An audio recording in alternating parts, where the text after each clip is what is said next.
As you see, I'm talking about a particular kampung in the lower Labuk.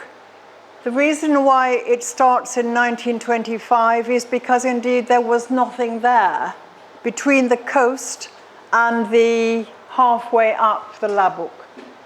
So this shows you the area. This is the area that I'm talking about down here. This area is where people came from. But until 1925, there was places up there, but nothing here at all.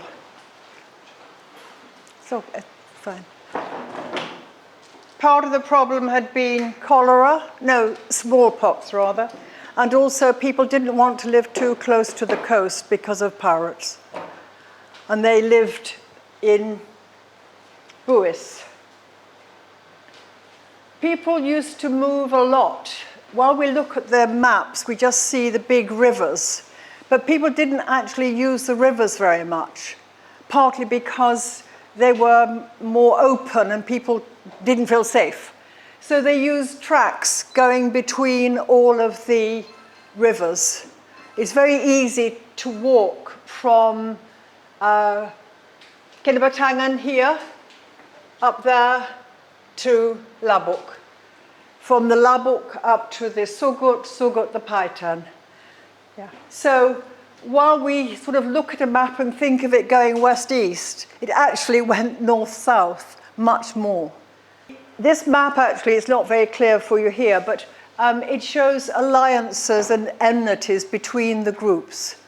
In this region, each little group of people had their own particular name, Tampulun, Turavi, Dalamasun, so on. People latterly would call that Bangsa Sabana, but originally they wouldn't have had a name explaining what it was just us. People in that particular group would defend themselves against others, and this map is showing, though it isn't clear here, which alliances were permanent, which were temporary, and which were permanently hatred. And there were some that were permanently hatred. So that shows more clearly the feuds in the middle Labuk. Constant enemies, constant friends, changeable. So that actually has relevance for the settlement later, because Sagilitan, for example, here, were in enmity with that group, Tampulung, and that lasted while they were living down in Sapi. So those enmities and alliances were very strong. When people began to move around in about 1925, they'd move for lots of reasons. The chartered company had reduced, it seems, the incidence of head-taking.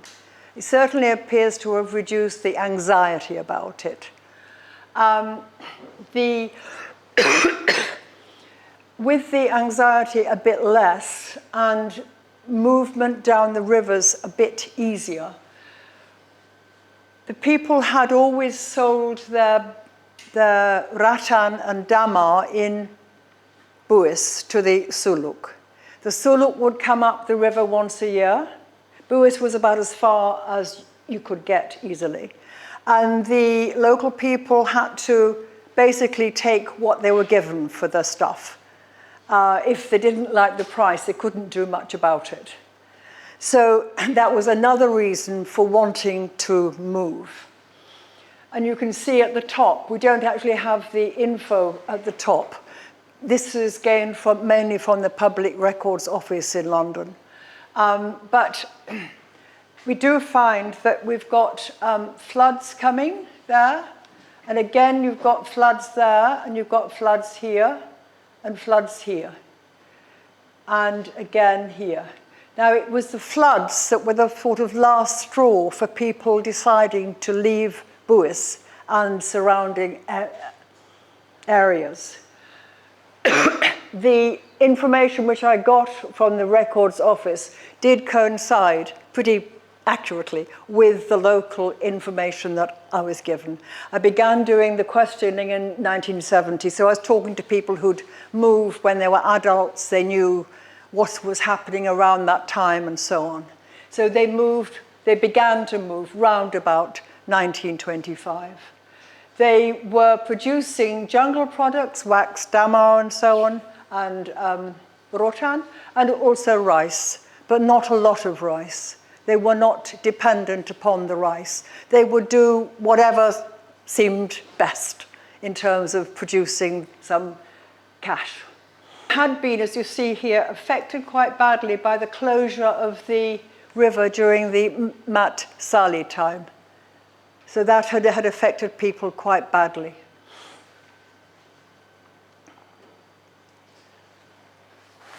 The move, you can see here, began in the early period. That was the first big, sort of large movement, not large in terms of overall numbers, but that was the main movement. Then we come to the war time, that period. That saw the largest influx. And then again, in this late 60s, early 70s period, another influx. So there were 3 different periods of migration into what was beginning to be a small village. And it was, at the beginning, very small.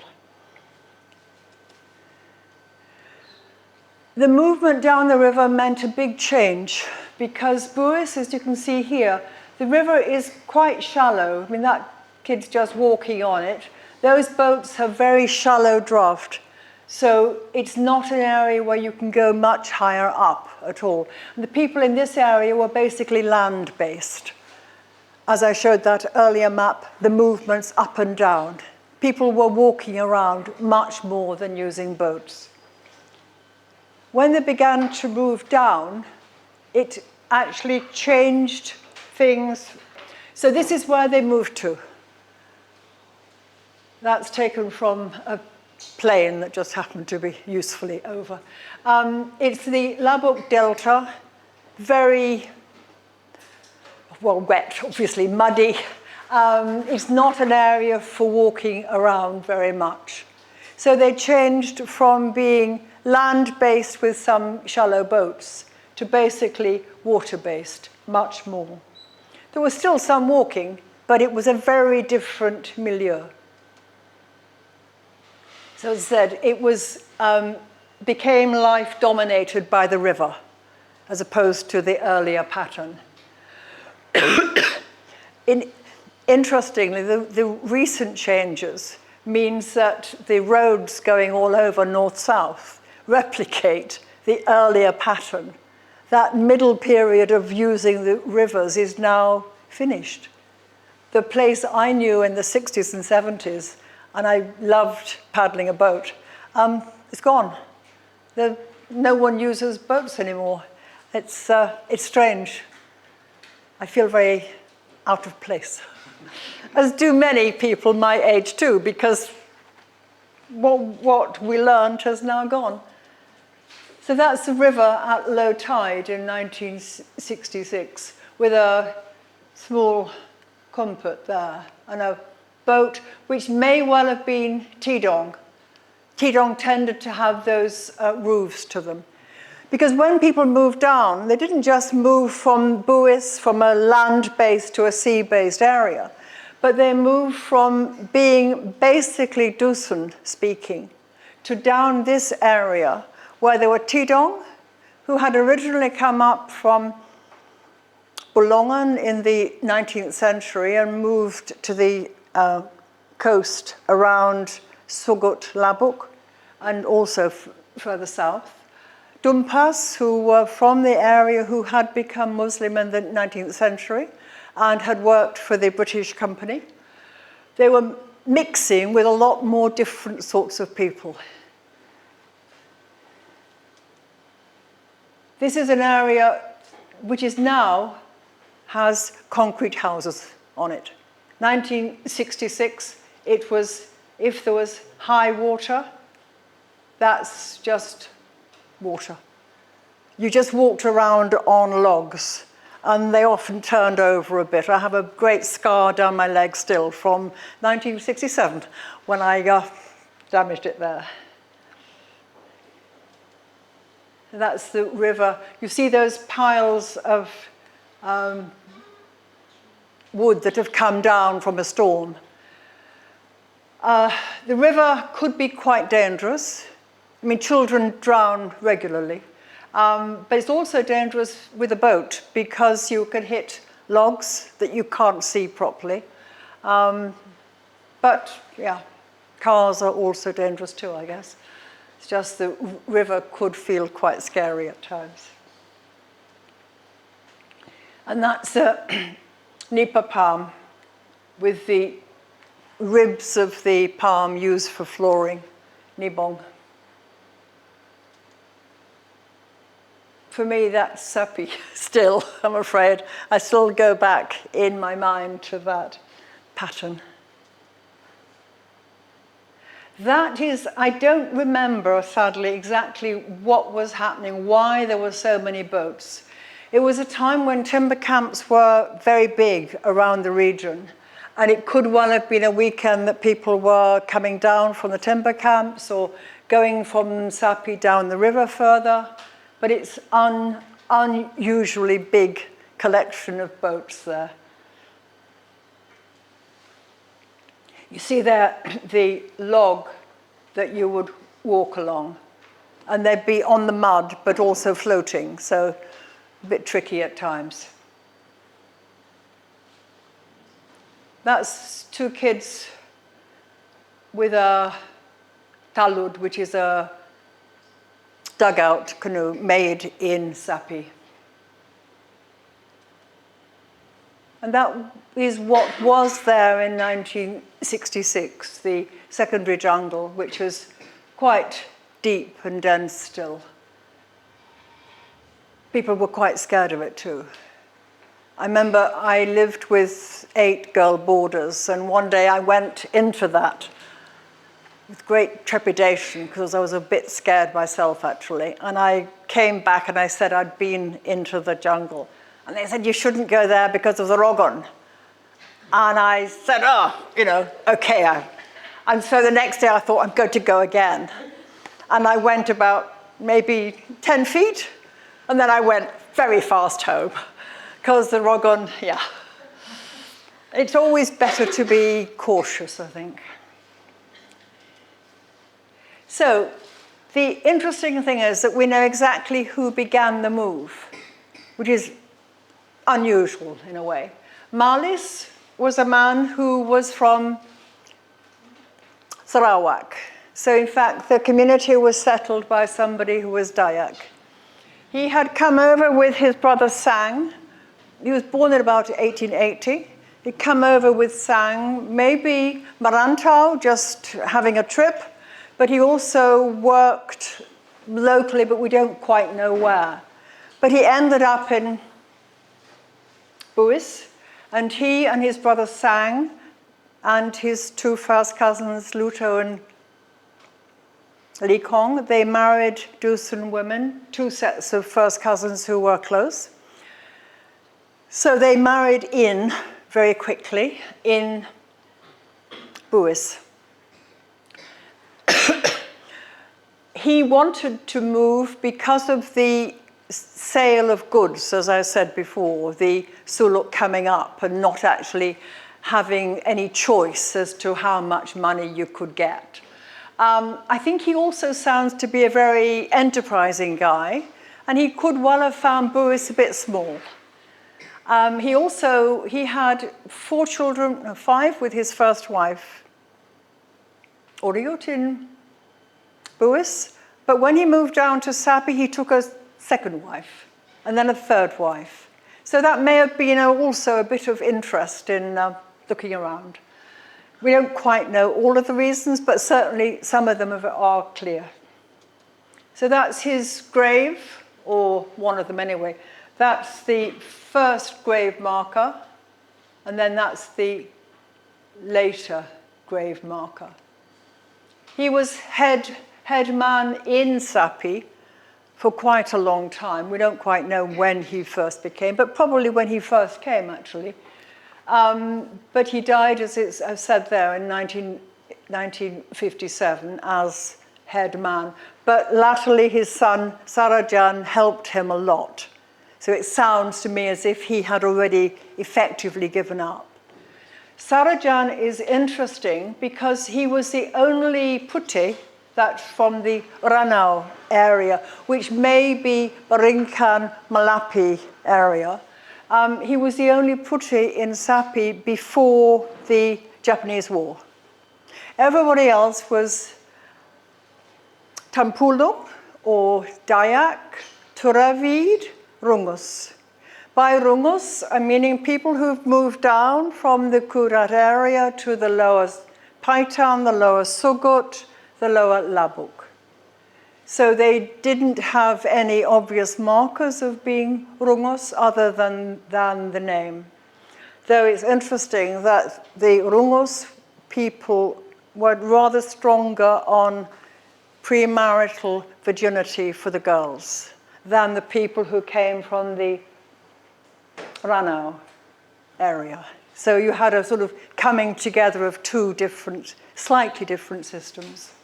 And as we know, a system doesn't need to be very different to be an effective marker of difference. This was from 1974, and it's meeting every year at Marlis's grave. And this is all his children, well, most of them. That was his first daughter, Idam, died. Her husband, Sarajan, became head man. That was his second child, Sudin, who would normally have become head man after him.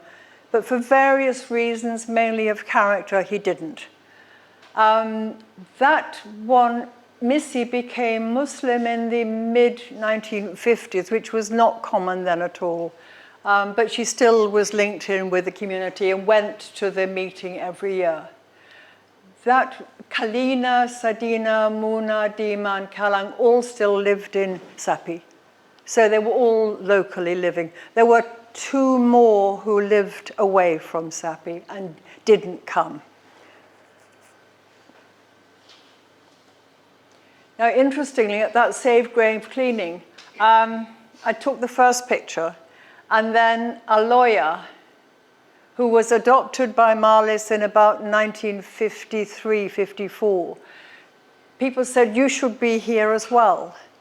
So she came. So there was an ambivalence about whether a lawyer was a child of Marlis or not.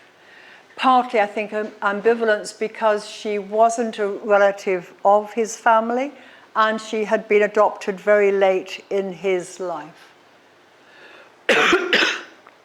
Adoption was normally, as is common, between relatives. Sudin, for example, couldn't have children. He adopted the child of Marlis's brother's daughter's daughter.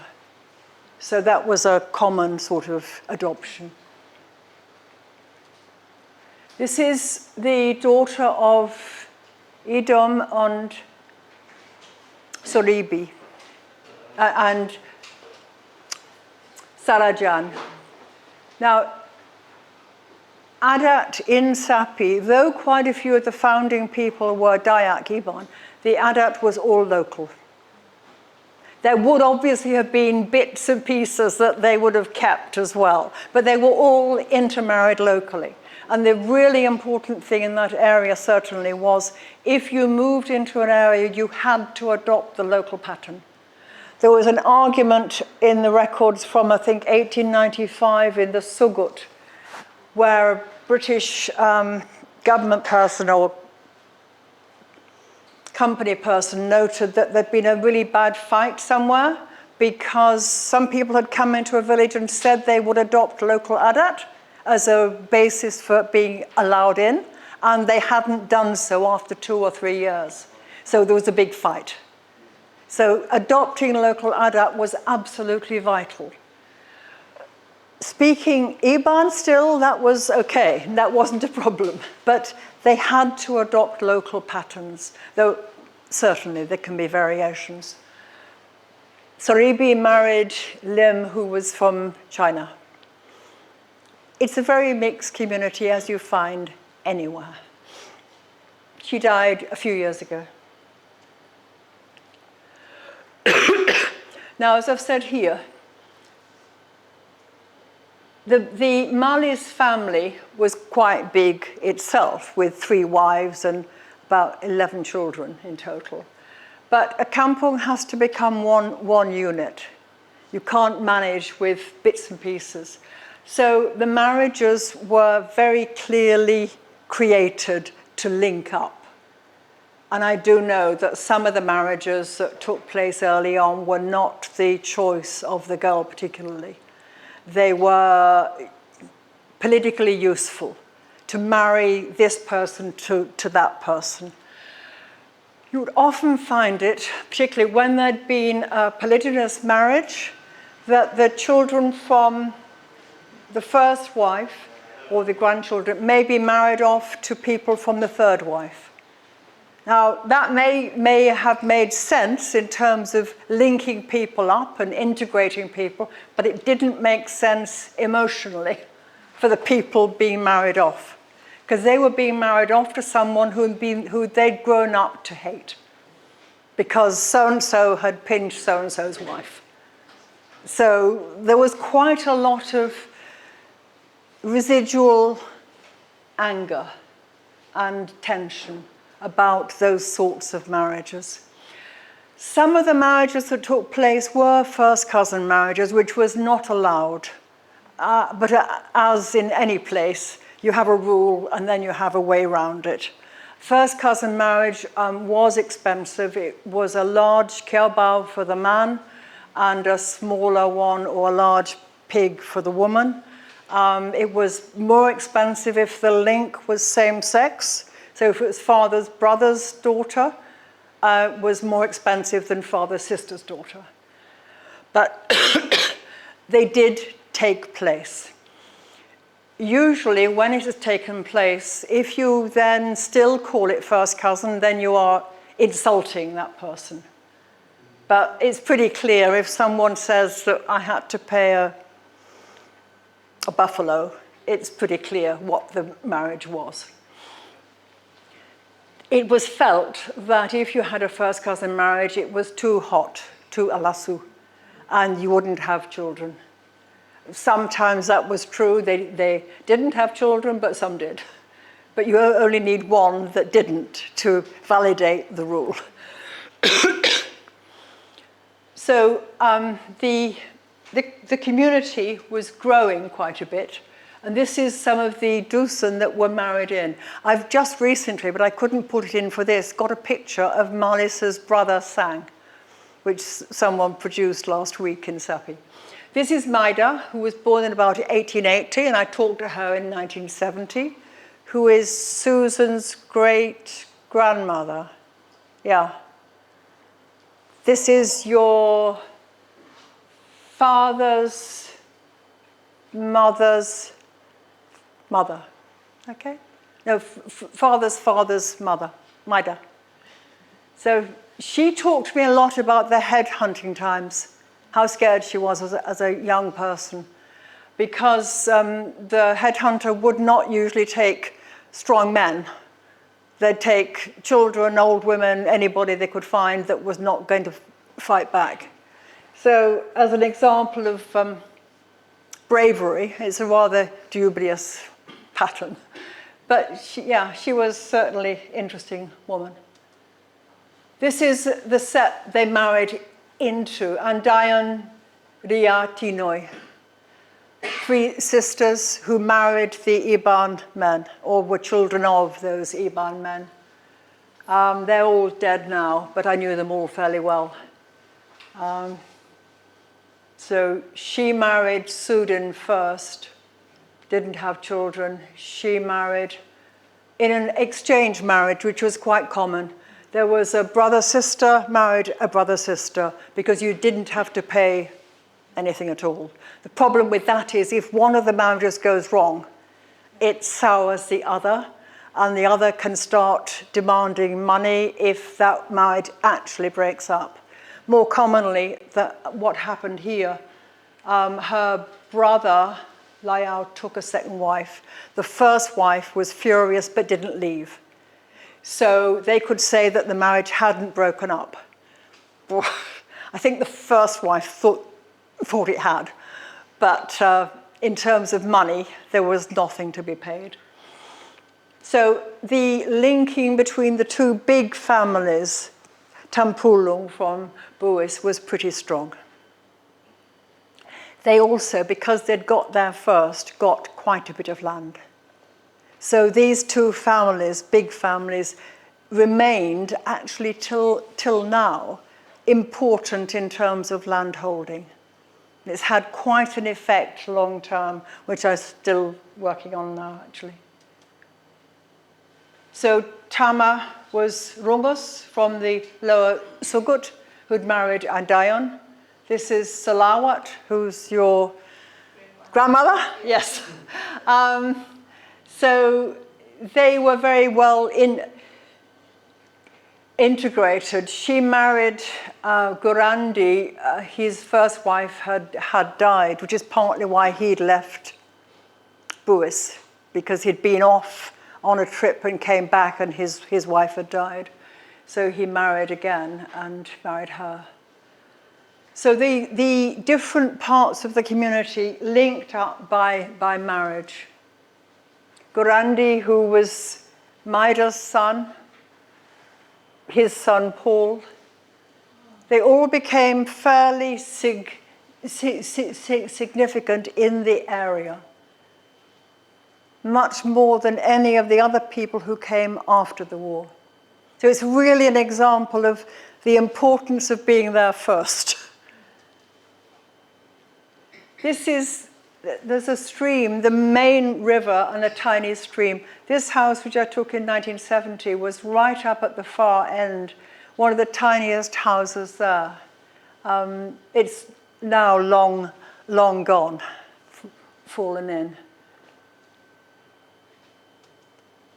So round about 1940, this is roughly the pattern. You'd got the main part of Sapi was here, and here, and up there. 3 different bits. In each bit, there was Tampulung was the major group, Turavid, Dayak, Rungus. And before the war, there was no one else other than the one Pute man. Commonly, what people did, by the way, if they had 2 parents from different groups, you would use the name of the one that was local.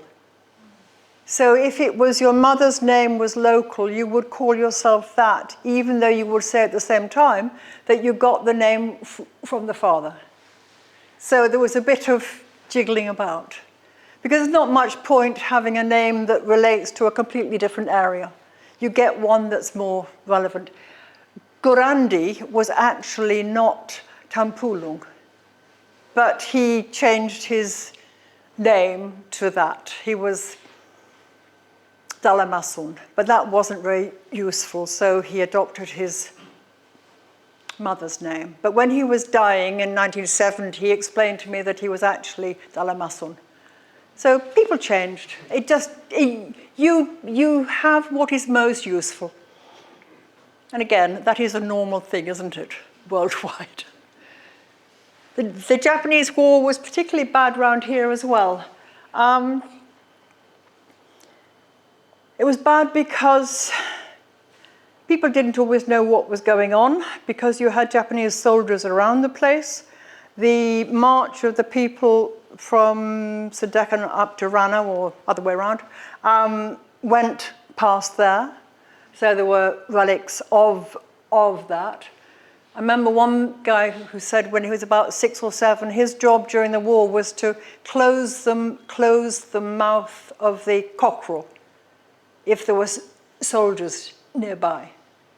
So he just sat there all day, closing the mouth in case the cockerel made a noise. So people were quite scared, and they left the village and went to the jungle, which they didn't like, because the jungle for them was not a nice place at all. They also were down on the coast, and it led to a lot of movement, chaotic movement, actually, I think. And afterwards, a lot of more people, as I showed earlier, came into the village from Upper Labuk. And they had a slightly different adat, the Puteh, Bundutuan, and so on. After marriage, they lived in the man's house. There were quite a few different pointers. Whereas before, Sarajan had come and adopted local adat totally, this later group came in a larger group, and they settled in one area. So partly, I think, because they all came pretty close together, and also the position of the leading people in the community had been badly damaged by the war as well.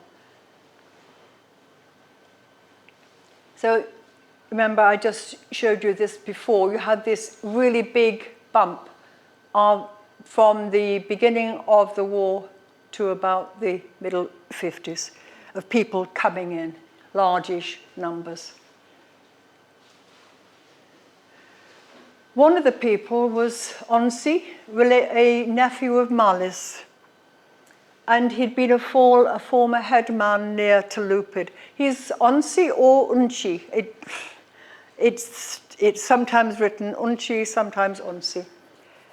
He'd worked as a tax collector for the company in the 1920s, and it said there that he was not very firm, which I presume the company meant he wasn't very good at collecting every last grain of rice from them. But he did help soldiers during the war quite a bit. He was a great guy, actually. You can see there somehow he's got a lot of life to him, and he was pretty ancient. I think he would have been about 85, 90 there. He lived quite a lot longer, actually. He was a great guy. And that's his wife, Naiwe, who again, Tampulung. So he again married the elite group again. And that's their daughter there. Another one who was a relative of Onsi with his Dusun wife. So Panjang, actually not a nice man at all. And I say that bluntly because I knew him very well, and I knew his first wife extremely well, and she hated him, which I understand totally as well. Yeah, he had 2 wives, and he didn't treat the first one correctly at all. She was scared of him. As in any community, you do find violence against wives. Not more than elsewhere, but the same sort of pattern. Now, I said there were some groups that were not respected particularly, and Sarajan's group Puteh were not so respected after the war, but the lowest group were Sigilitan. And they were always regarded by virtually everybody as rubbish people, putting it bluntly. In 1970, when I asked people, who would you like your daughter to marry? People would normally say their own bangsa, so Tampulung or whatever. And then if I asked, well, is there any group you don't want them to marry? And they would always say that, Sigilitan. The reason given was Sigilitan were said to be tagas, so primitive, and they had noses that turned up like monkeys, and they grunted like wild pig. I mean, the fact that people lived in the village who were Sigilitan and didn't have either of those things doesn't matter. That was the view. And it was partly because Sigilitan were much more adept at living in the jungle. And so they were regarded as dubious. A bit in a sense like gypsies in other places might be regarded as dubious because they are able to live in a style that other people can't manage. So Sigilitan were very much despised. These two are Sigilitan partly as well. And that came up when he behaved very, very badly indeed. His origin was put forward as, well, he's a Gillitan. The fact that he was just a nasty man didn't count. That's a shop owned by Lim in the 1970s. Lim had come over in about 1944, 45, 46 after the war and settled there, married locally.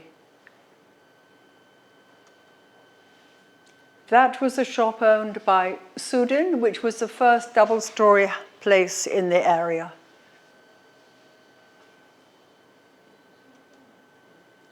Timber was a big thing here.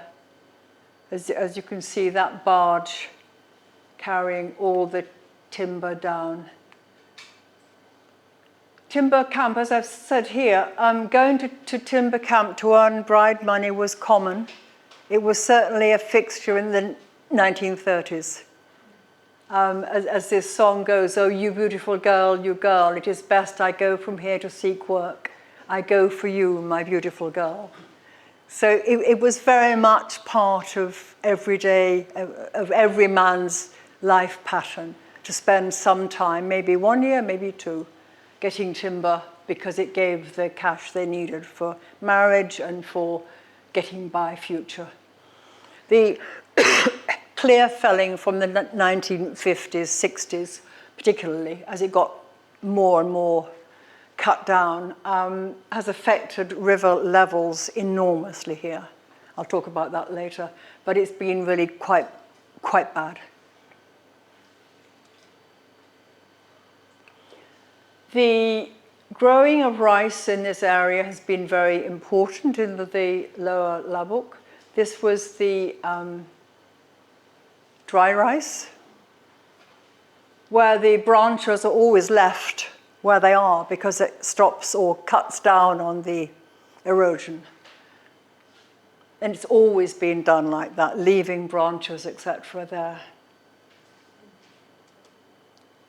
Swamp paddy, of course, produces much better.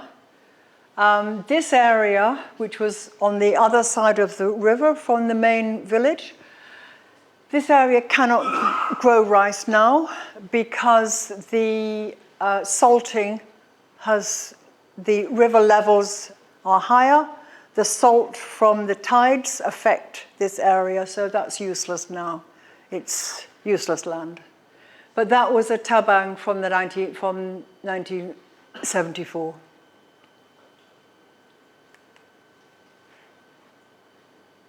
As I said there, it is surprising to see even one man there because it was afternoon. Men, if they did work on the tabang at all, worked mornings only because it was not very nice working in the afternoon. Making a relibu, a rice winnowing tray, using the toes to get the curve of the tray. And Diane, an earlier picture of her.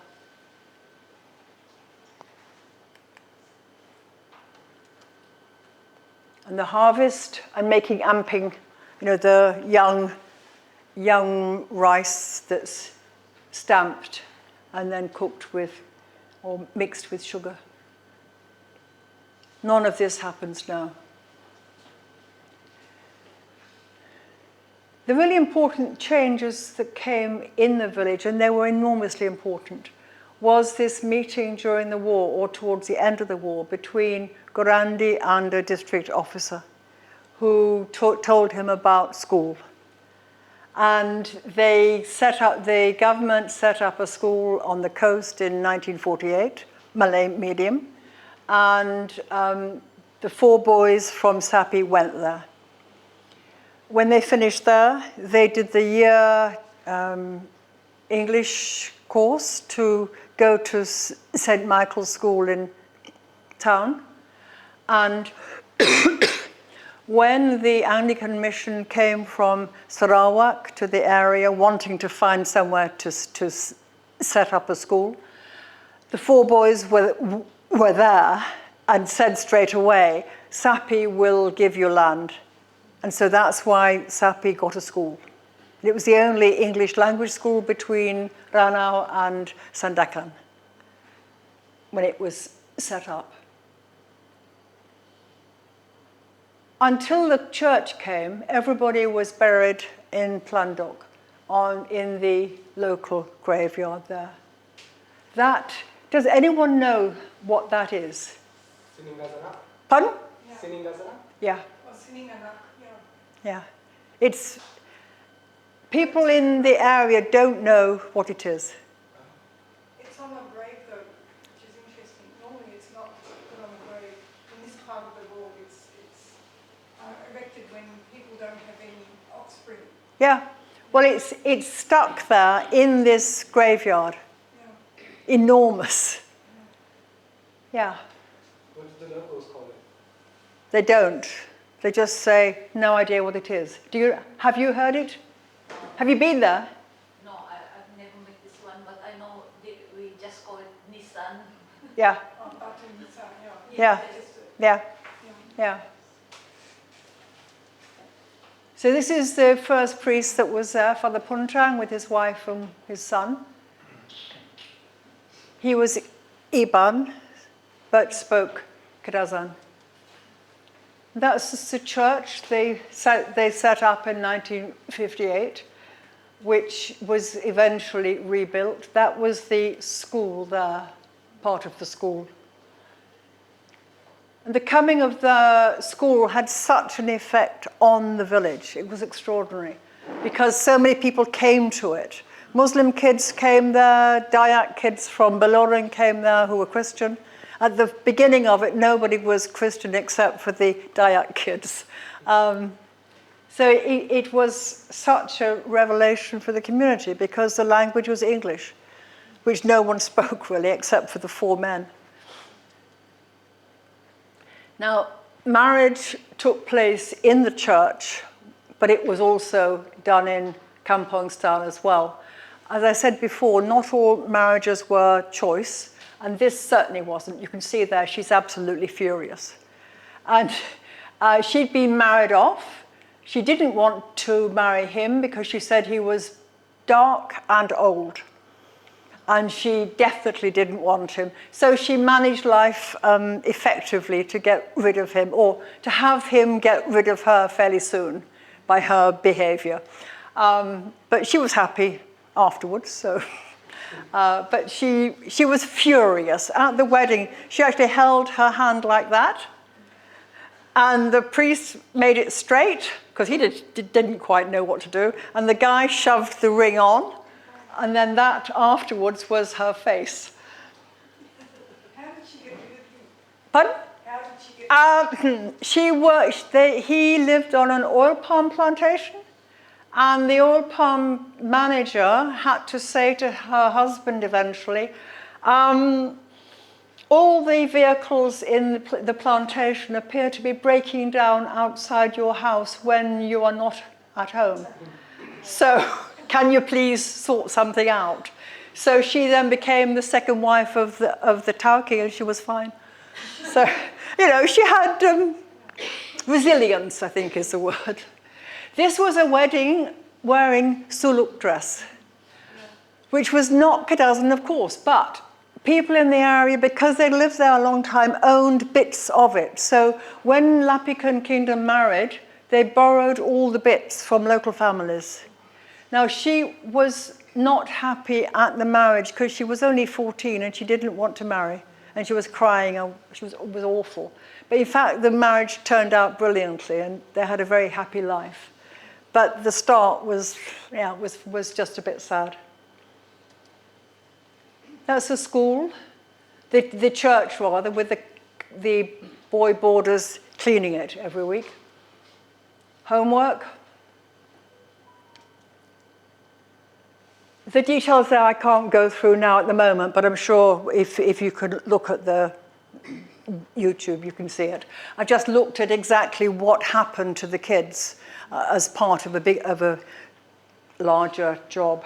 The girls were more affected by school than the boys in a way. They moved away more to get jobs elsewhere.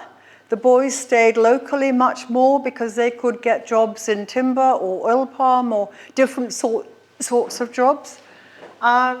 So eventually things evened out in terms of boys and girls coming to school. But in terms of what the school produced, in the early people who'd been at school in the first 25 years had become lawyers, doctors, all sorts. It's quite an interesting output. And of course, it's partly because secondary education early on was English mainly. And they spoke good English. They had really good English from age about 9 or 10. So they were just quids in. That's the girls, I say, benefited enormously because they had fun for the first time.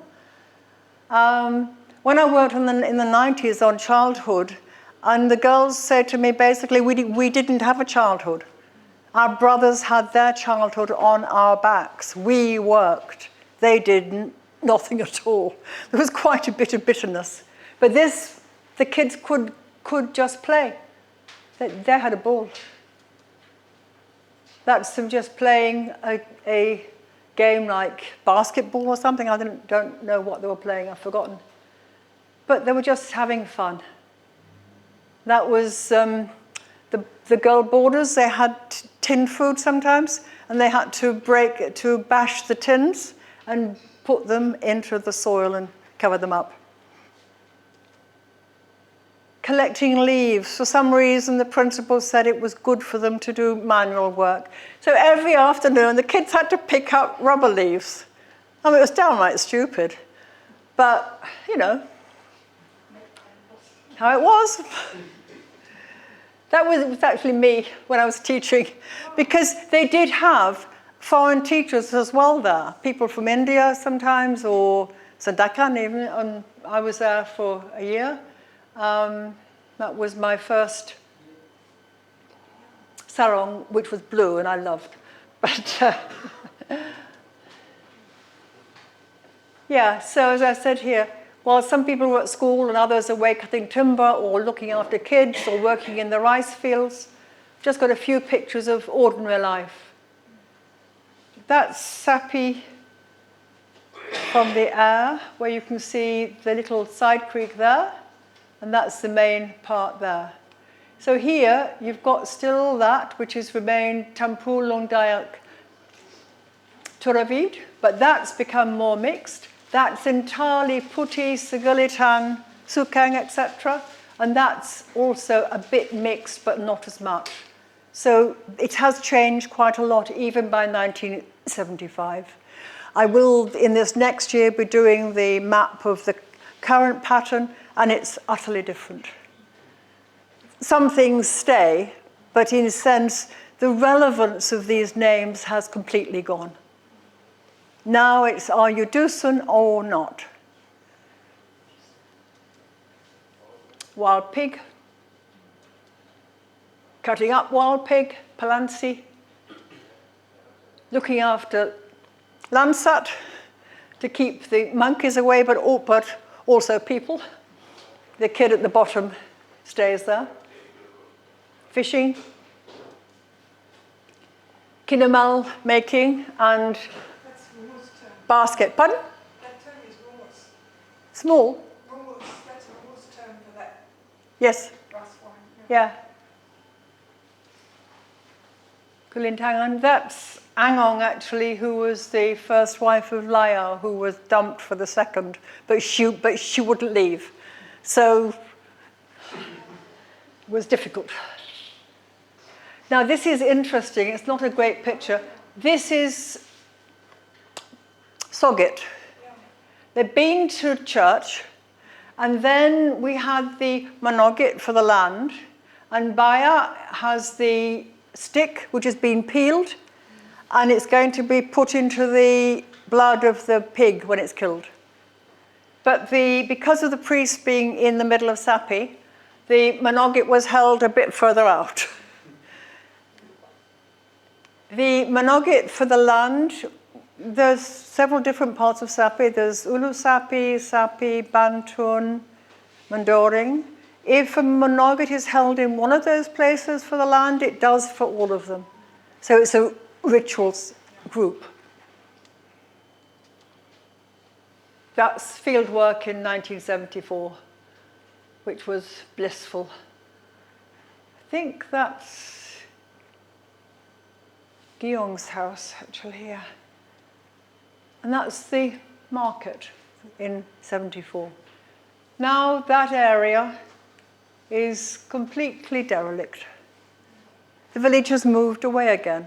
As you will always find, a town will have a centre here, and then it moves there over time. So that's it. That's the community.